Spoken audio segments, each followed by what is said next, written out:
ओम नमो भगवते वासुदेवाय। जय श्री हरि। ओम नमः शिवाय। आप सभी का हमारे YouTube चैनल पर हार्दिक स्वागत है। आज एकादशी पर आइए सुने तुलसी माता की पौराणिक कथा। साथ में सुनेंगे 11 माता की कथा, विष्णु चालीसा पाठ और एकादशी माता की आरती।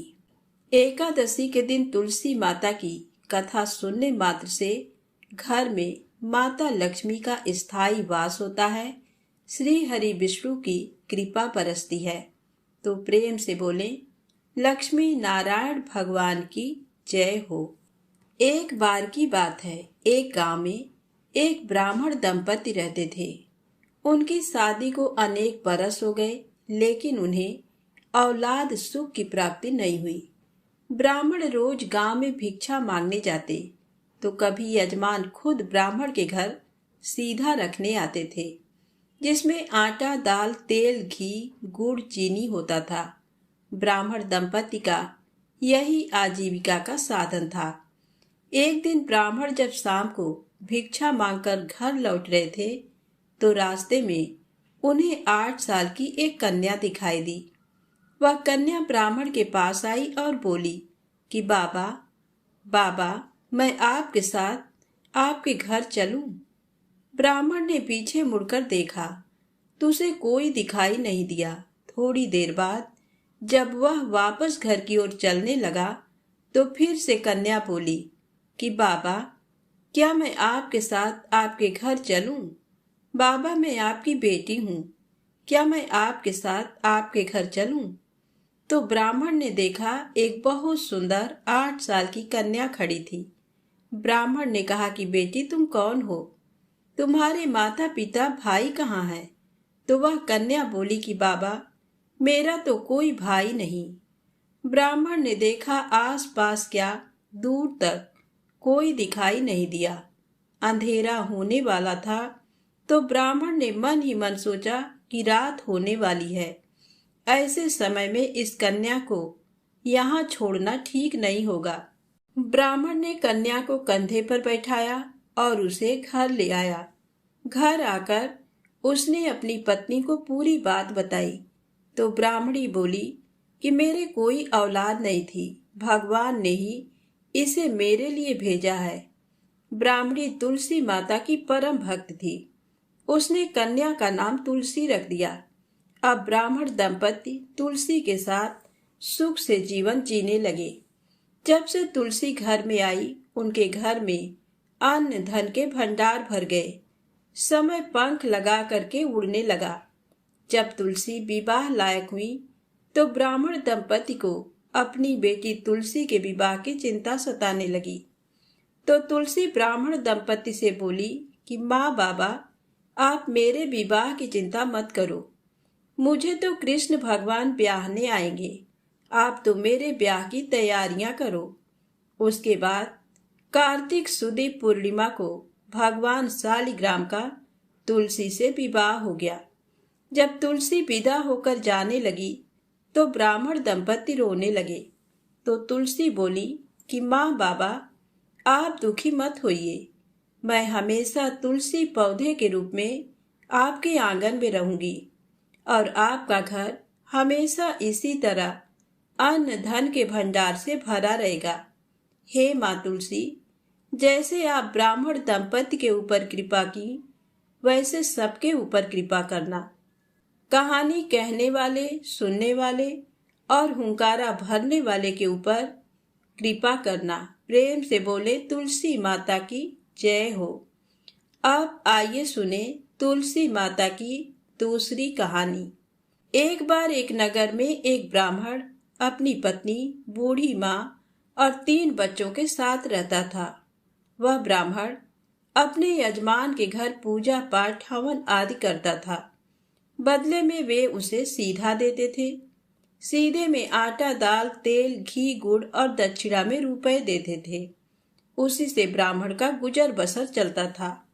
ब्राह्मण इतना कमा लेता था कि सब भर पेट भोजन खा लेते थे। ब्राह्मण बड़ा ही नेक दिल का था। वह हर एकादशी का उपवास करता था।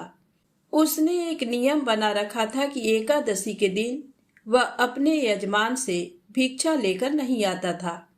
सब यजमान ब्राह्मण को सीधा रखने उसके घर आते थे।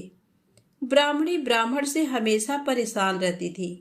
ब्राह्मणी आए दिन अपने पति को ताने देती कि आप कोई दूसरा काम क्यों नहीं करते, इस तरह हमारा गुजर बसर कैसे चलेगा। उस नगर का राजा बड़ा ही दानी था।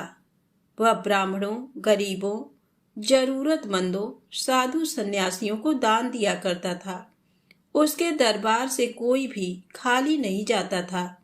तब एक बार ब्राह्मणी को किसी से पता चला कि उनके नगर का राजा ब्राह्मणों को खूब दान दक्षिणा देता है।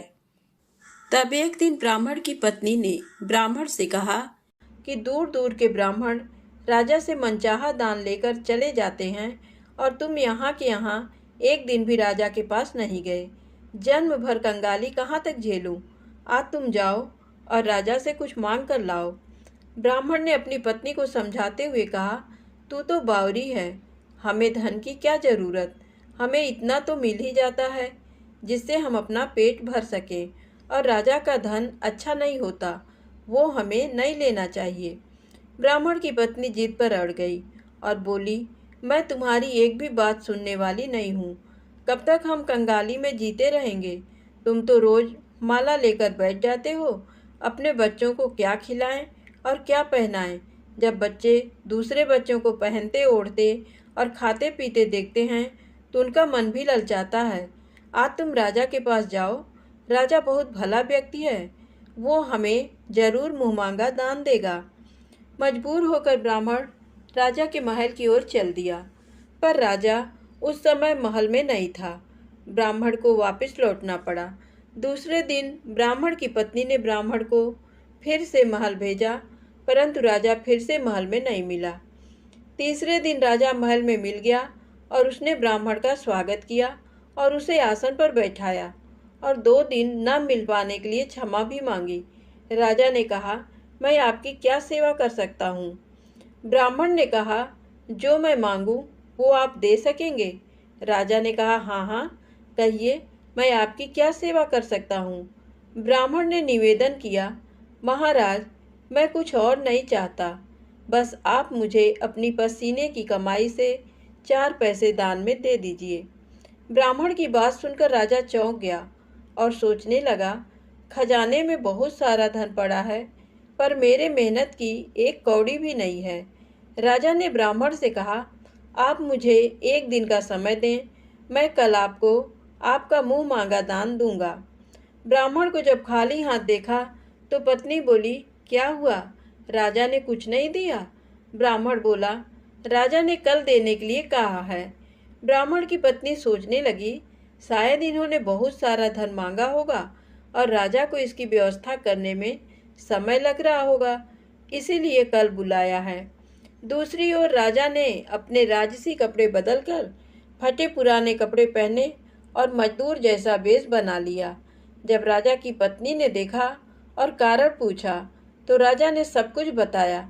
रानी बोली, मैं भी आपके साथ चलूंगी। राजा के हाँ कहने पर रानी भी पुरानी साड़ी पहनकर आ गईं। इस प्रकार राजा रानी मजदूरी की तलाश में शहर निकले। लुहारों के मोहल्ले में जाकर राजा ने आवाज़ लगाई, किसी को मजदूर चाहिए, मजदूर। आखिर एक लुहार ने उन्हें बुला लिया, जो पहिए पर हाल चढ़ाने की तैयारी कर रहा था। उसने राजा से कहा, देखो, तुम्हें पहले खलात धोंकनी पड़ेगी और जब आग आ जाए उसके बाद घन पीटना होगा। फिर रानी की ओर देखकर कहा, तुम्हें कुएं से पानी लेकर हौदी भरनी पड़ेगी और कोयले वाले घर से कोयला लेकर भट्टी में डालना होगा। तुम दोनों को दिन भर में 2-2 आने मिलेंगे। अगर काम पसंद हो तो बोलो, नहीं तो अपना रास्ता नापो। राजा रानी लुहार के बताए काम को करने लगे।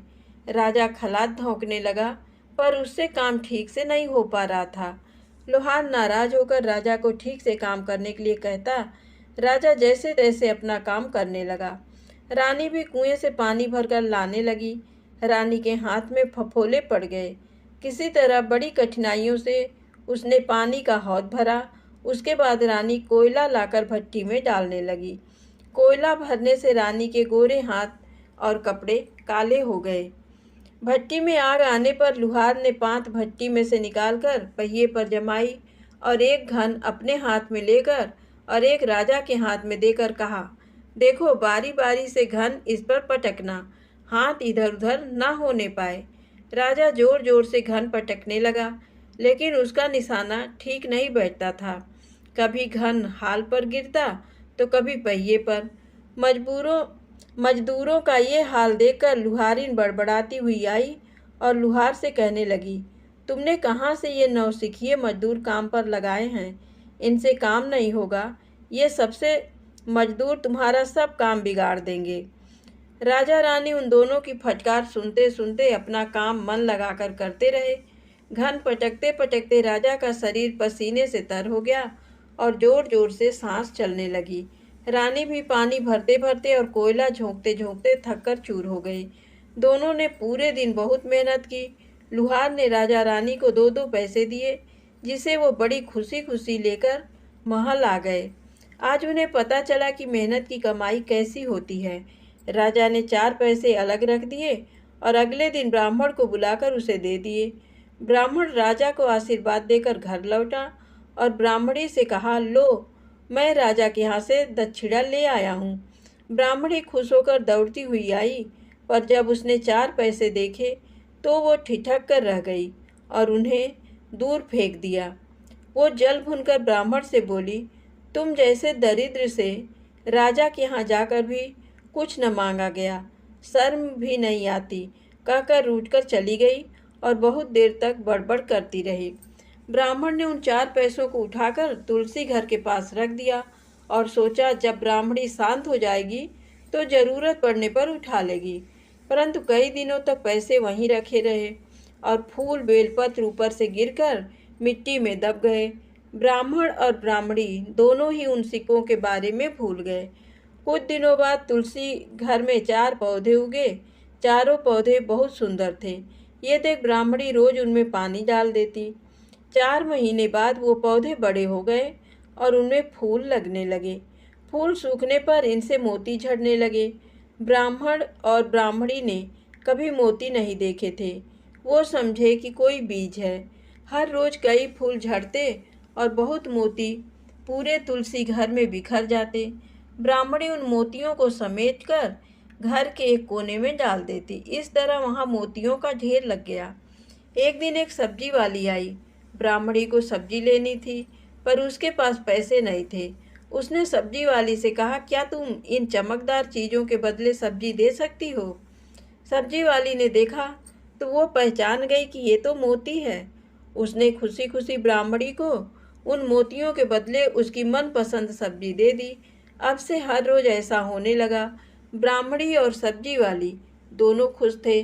सब्जी वाली ये सोचकर खुश थी कि मुझे 1 पैसे की तरकारी के बदले हजारों का माल मिलता है, और ब्राह्मणी ये सोचकर खुश थी कि इन चीज़ों के बदले सब्जी मिल जाती है। इस प्रकार कई महीने बीत गए। उधर राजमहल में कई राजहंस थे जो मोती चुगते थे। राजा का ये नियम था, जब राजहंस मोती चुग लेते थे इसके बाद ही राजा और उसका परिवार भोजन करता था। एक समय बाद राजा का सारा धन उन मोतियों और दान देने में खर्च हो गया। अब राजा को मोती खरीदने के पैसे तक नहीं बचे। ये खबर पूरे नगर में फैल गई। ब्राह्मण और ब्राह्मणी को जब ये पता चला तो उन्होंने यही विचार किया कि राजा बहुत दानी और नेक दिल है। उसने अपना सब कुछ दान कर दिया, यहाँ तक कि शायद उनके पास खाने को भी कुछ नहीं है। ऐसे हालत में हमें उन लोगों की सहायता करनी चाहिए। ब्राह्मण ने ब्राह्मणी से कहा, अगर तू कहे तो इसमें से कुछ बीज राजा को दे दूं।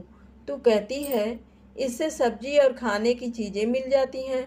ब्राह्मणी ने कहा, हाँ, मैं रोज इसके बदले सौदा लिया करती हूँ। ऐसा कहकर ब्राह्मणी एक टोकरी बीज भर लाई। ब्राह्मण राजा के पास पहुँचा और उसे वो मोती दिए और राजा को सारी बात बताई। राजा उन मोतियों को देखकर चौंक गया। उसने मोती राजहंस को दिए। राजहंस उन्हें चुगने लगे। ये देख राजा ने ब्राह्मण से कहा, एक एक मोती सैकड़ों रुपयों का है। सच बताएं, आपके पास इतने मोती कहाँ से आए? ब्राह्मण बोला, महाराज, ऐसे बीज तो हमारे घर पर बहुत हैं। और राजा को पूरी बात बताई। राजा अपने मंत्रियों के साथ ब्राह्मण के घर पहुंचे और उन चारों पेड़ों को देखा। पूछताछ में उन सिक्कों वाली बात सामने आ गई। जब पेड़ों को देखा तो उनकी जड़ के पास वही सिक्के चिपके हुए थे। आज ब्राह्मण ब्राह्मणी को मालूम हुआ कि उनके पास लाखों करोड़ों की दौलत है, जिसे वो साधारण बीज समझते थे। ब्राह्मण ने सोचा कि मेरे लिए ये धन किस काम का। ऐसा सोच ब्राह्मण ने सारे मोती राजा को दान में दे दिए। राजा की आंखें भी खुल गईं। मेहनत के धन की कीमत उन्हें मालूम पड़ गई। उस दिन राजा ने प्रण कर लिया कि मैं खजाने के पैसों से एक भी पैसा अपने खर्च में नहीं लगाऊंगा। अपना खर्च मेहनत करके चलाऊंगा। खजाने और ब्राह्मण के दान से राजा ने जनता के हित में कई धर्म कर्म के काम शुरू कर दिए। तो प्रेम से बोलें, तुलसी माता की जय हो। अब आइए मनोकामनाएं पूर्ति करने वाली एकादशी माता की कथा को सुनते हैं। एकादशी माता की कथा को सुने बिना व्रत पूर्ण नहीं माना जाता है। तो प्रेम से बोलें, एकादशी माता की जय हो। एक बूढ़ी माँ ने एक बार एकादशी का व्रत रखा। बड़े ही भाव भक्ति से पूजा अर्चना की। उन्हें वृद्धावस्था में क्या बाधा थी? वे तो अपने पुत्र पौत्रों की सुख सुविधा के लिए व्रत रखने लगी। वे दिन भर तो जरा कठोर मन करके अपनी प्यास को रोके रहीं। दिन में पूजा पाठ किया, कथा सुनी और पंडित जी को मिट्टी के पात्र में भरकर पानी और ऋतु फल दान में दिए। दोना भर भर के पूरा शक्कर वितरण किया। उन्हें गर्मी के कारण बहुत बेचैनी हो रही थी। इस कारण से बड़ी देर तक पानी में पड़ी रहीं और पानी के कुल्ला करती रहीं, मुंह धोती रहीं। तब कहीं थोड़ा बहुत धैर्य बंध पाया। धूप तो तेज पड़ ही रही थी, इस कारण बार बार मुंह सूख रहा था। बूढ़ी माँ बहुत बेचैन हो रही थी। एक बुढ़ापा और दूसरा ये भयंकर गर्मी। वृद्धावस्था की स्थिति तो कुछ दूसरी ही प्रकार की होती है। जैसे तैसे रो धो के दिन कट पाया। अब पहाड़ सी रात सामने थी। उसका कटना बड़ा ही कठिन दिखाई दे रहा था। खटिया पर पड़े शांति नहीं मिल रही थी। वे बार बार करवट बदल रही थी। अनेक बार वे बाहर जाती और भीतर आती। उन्हें घर के अंदर शांति नहीं थी। वे पड़ी पड़ी एकादशी माता का स्मरण करती रहीं। वे कहती रहीं कि हे माता जी, आप मेरी लाज रखिएगा। आप ही मुझे शक्ति दे दीजिएगा, जिससे मैं भली भांति आपका व्रत कर सकूं और ये पहाड़ सी रात शांतिपूर्वक व्यतीत हो सके। प्यास के कारण बूढ़ी माँ की बेचैनी तो बढ़ ही रही थी। उन्होंने धैर्य रखने का बहुत प्रयास किया, किंतु सहनशीलता की सीमा टूट गई और वे घबराकर एकदम चिल्ला पड़ी। बोली कि बचाओ बचाओ। अम्मा का चिल्लाना सुनकर परिवार भर के नर नारी, बच्चे और पड़ोसी आकर बूढ़ी अम्मा की खटिया के समीप पहुंच गए। सबने पूछा कि अम्मा जी, आपको क्या हुआ? आप क्यों चिल्ला रही हैं? आप इस वृद्धावस्था में ये कठिन व्रत क्यों कर रही हैं? अम्मा जी, शक्ति से ही भक्ति होती है। थोड़ी ही देर में वे फिर से बोली कि अरे, हमारे तो प्राण ही निकले जा रहे हैं। मेरी छाती पर ठंडे पानी का घड़ा रख दीजिए। नातियों ने दादी की छाती पर ठंडे पानी का पात्र रख दिया। तब कहीं उन्हें थोड़ा बहुत आराम मिला और थोड़ी देर के लिए उन्होंने अपनी आंखें बंद कर ली। एकादशी माता ने सोचा कि ये बूढ़ी अम्मा है तो बहुत कठोर, जरा जाकर उसकी परीक्षा लेना चाहिए। वे आधी रात को मुर्गा बनकर टेर लगाने लगी। मुर्गा की आवाज सुनकर दादी जल्दी से उठी और बाहर जाकर आसमान की ओर देखा। किंतु आसमान में कहीं उन्हें प्रातःकालीन तारा दिखाई नहीं दिया। वे सोचने लगी कि ये मुर्गा क्यों और कैसे बोल गया। उन्हें प्यास तो लग ही रही थी। थोड़ा बहुत उनका मन विचलित होने लगा था, किंतु अंत में उन्होंने दृढ़ निश्चय किया कि मैं अब व्रत को पूर्ण करके ही छोड़ूंगी, चाहे भले ही मेरे प्राण निकल जाएं। ये सोचकर फिर वे खटिया पर शिथिल होकर लेट गईं। थोड़ी ही देर में एकादशी माता ने उनकी फिर से परीक्षा लेनी चाहिए।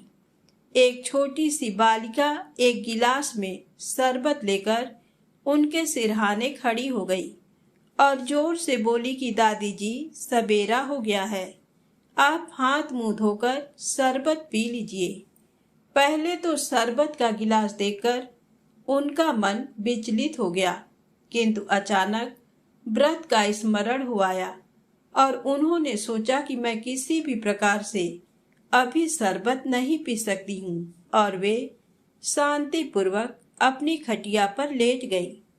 फिर थोड़ी ही देर में उन्हें ऐसा लगा जैसे किसी ने उन्हें पानी के कुएं में पटक दिया हो।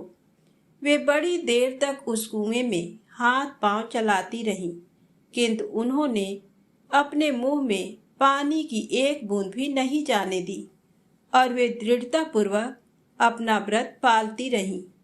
थोड़ी ही देर में ना जाने कहां से सामने आग जलने लगी, जिससे भारी गर्मी बढ़ने लगी।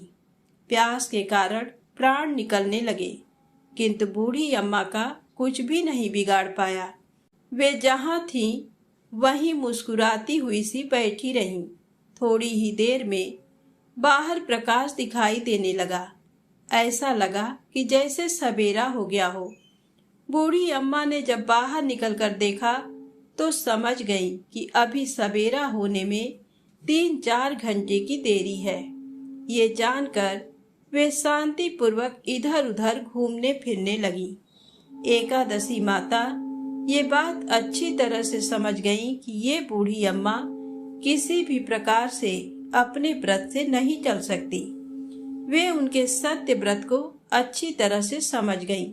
सवेरा होते ही बूढ़ी माता ने स्नान किया, भगवान का पूजन पाठ किया, एकादशी माता की कथा सुनी, ब्राह्मणों को दक्षिणा देकर भोजन कराया। तब कहीं उन्होंने जल ग्रहण किया। कन्याओं को भोजन कराने के बाद अम्मा ने स्वयं भोजन किया। उस श्रेष्ठ व्रत के प्रताप से बूढ़ी अम्मा की आयु में वृद्धि हो गई। उनका घर परिवार हरा भरा हो गया।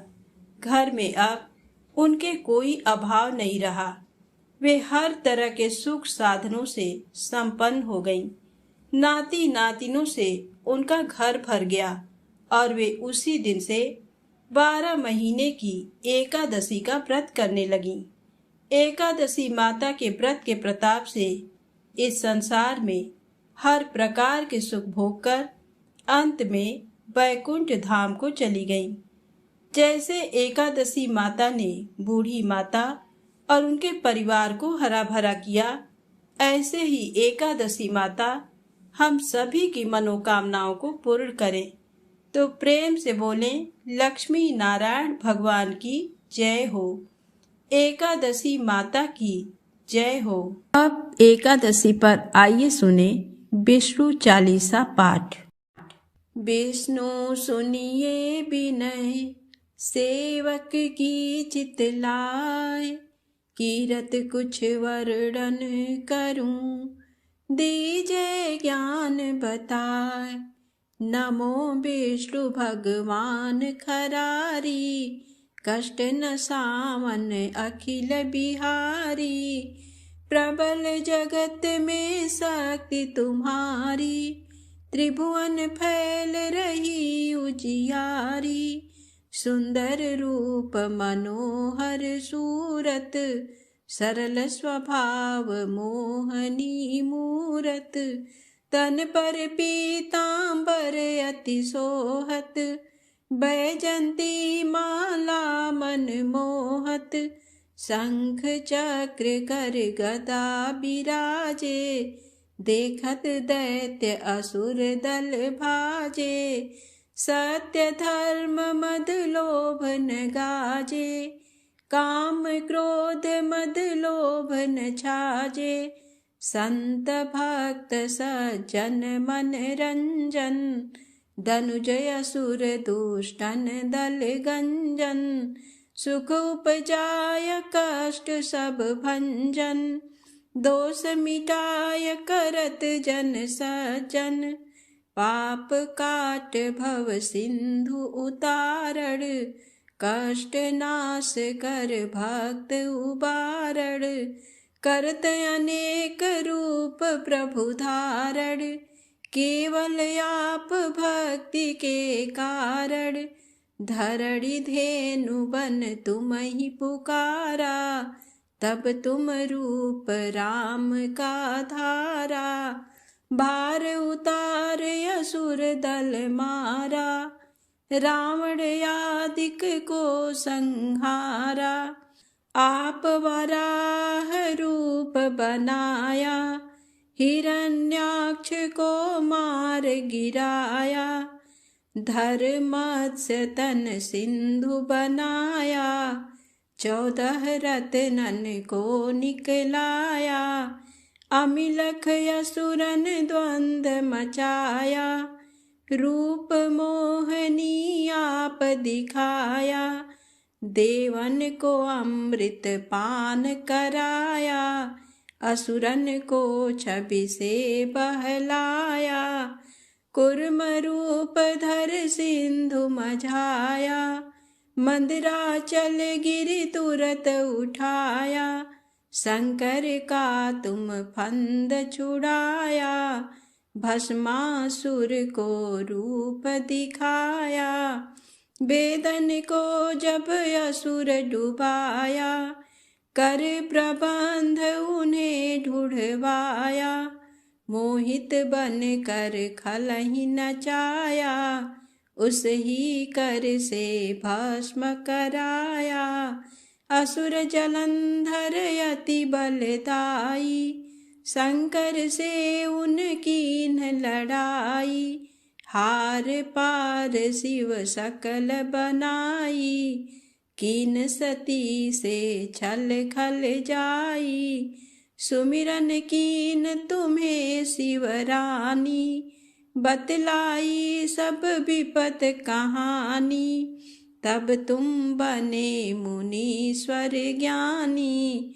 वृंदा की सब सुरति भुलानी, देखत 3 धनुज सैतानी, वृंदा आय तुम्हें लपटानी, हो इस पर धर्म क्षतिमानी, हना असुर उर शिव सैतानी, तुमने ध्रुव प्रहलाद उबारे, हिरणाकुश आदिक खल मारे, गणिका और अजामिल तारे, बहुत भक्त भव सिंधु उतारे, हरहु सकल संताप हमारे, कृपा करहु हरि सिर जनहारे, देखहु मैं निज दरस तुम्हारे, दीन बंधु भक्तन हितकारे, चाहत आप का सेवक दर्शन, करहु दया अपनी मधुसूदन, जानू नहीं योग्य जप पूजन, होय यज्ञ ये स्तुति अनुमोदन, शील दया संतोष सुलक्षण, विदित नहीं व्रत बोध विलक्षण, करहु आपका किस विधि पूजन, कुमति बिलोक होत दुख भीषण, करहु प्रणाम कौन विधि सुमिरन, कौन भांति मैं करहु समर्पण, सुर मुनि करत सदा सेवकाई, हर्षित रहत परम गति पाई, दीन दुखिन पर सदा सहाई,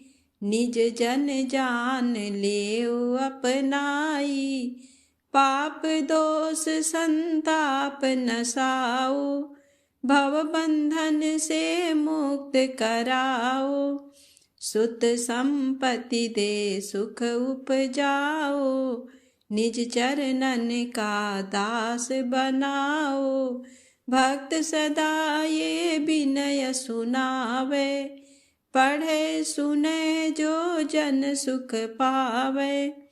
प्रेम से बोले विष्णु भगवान की जय हो। आज सुने एकादशी माता की आरती। ओम जय एकादशी माता, जय एकादशी माता, विष्णु पूजा व्रत को धारण कर, विष्णु पूजा व्रत को धारण कर, शक्ति मुक्ति पाता। ओम जय एकादशी माता, तेरे नाम की नाऊं देवी, भक्ति प्रदान करनी, गण गौरव की देनी, गण गौरव की देनी, माता शास्त्रों में बरनी। ओम जय एकादशी माता, मार्गशीर्ष के कृष्ण पक्ष की उत्पन्ना विश्वतारिणी जन्मी, शुक्ल पक्ष में हुई मोक्षदा, शुक्ल पक्ष में हुई मोक्षदा, मुक्तिदाता बन आई। ओम जय एकादशी माता, पौष के कृष्ण पक्ष की सफला नामक है, शुक्ल पक्ष में होए पुत्रदा, शुक्ल पक्ष में होए पुत्रदा, आनंद अधिक रहे। ओम जय एकादशी माता, नाम षट तिला माघ मास में कृष्ण पक्ष आवे, शुक्ल पक्ष में जया कहावे, शुक्ल पक्ष में जया कहावे, विजय सदा पावे। ओम जय एकादशी माता, विजया फागुन कृष्ण पक्ष में शुक्लायामल की, पाप मोचनी कृष्ण पक्ष में, पाप मोचनी कृष्ण पक्ष में, चैत्र महाबली की। ओम जय एकादशी माता, चैत्र शुक्ल में नाम कामदा, धन देने वाली, नाम बरूथिनी कृष्ण पक्ष में, नाम बरूथिनी कृष्ण पक्ष में, वैशाख माह वाली। जय एकादशी माता, शुक्ल पक्ष में होए मोहिनी, अपरा ज्येष्ठ कृष्ण पक्षी, नाम निर्जला सब सुख करनी, नाम निर्जला सब सुख करनी, शुक्ल पक्ष रखी। ओम जय एकादशी माता, योगिनी नाम आषाढ़ में जानो, कृष्ण पक्ष करनी, देव शयनी नाम कहायो, देव शयनी नाम कहायो, शुक्ल पक्ष धरनी। ओम जय एकादशी माता, कामिका श्रावण आषाढ़ मास में आवे, कृष्ण पक्ष कहिए, सावन शुक्ला होए पवित्रा, सावन शुक्ला होए पवित्रा, आनंद से रहिए। ओम जय एकादशी माता, अजा भाद्रपद कृष्ण पक्ष की परिवर्तिनी शुक्ला, इंद्रा आश्विन कृष्ण पक्ष में, इंद्रा आश्विन कृष्ण पक्ष में, व्रत से भव सागर निकला। ओम जय एकादशी माता, पापांकुशा है शुक्ल पक्ष में, आप हरनहारी, रमा मास कार्तिक में आवे, रमा मास कार्तिक में आवे, सुखदायक भारी। ओम जय एकादशी माता, देवोत्थानी शुक्ल पक्ष की दुख नाशक मैया, पावन मास में करूं विनती, पावन मास में करूं विनती, पार करो नैया। ओम जय एकादशी माता, परमा कृष्ण पक्ष में होती जन मंगल करनी, शुक्ल मास में होए पद्मिनी, शुक्ल मास में होए पद्मिनी, दुख दारिद्र हरनी। ओम जय एकादशी माता, जो कोई आरती एकादशी की भक्ति सहित गावे, जन गुर दिता स्वर्ग का वासा, जन गुर दिता स्वर्ग का वासा, निश्चय वह पावे। ओम जय एकादशी माता, जय एकादशी माता। ओम जय एकादशी माता, विष्णु पूजा व्रत को धारण कर, विष्णु पूजा व्रत को धारण कर, भक्ति मुक्ति पाता। जय एकादशी माता। प्रेम से बोले एकादशी माता की जय हो। श्री हरि विष्णु भगवान की जय हो।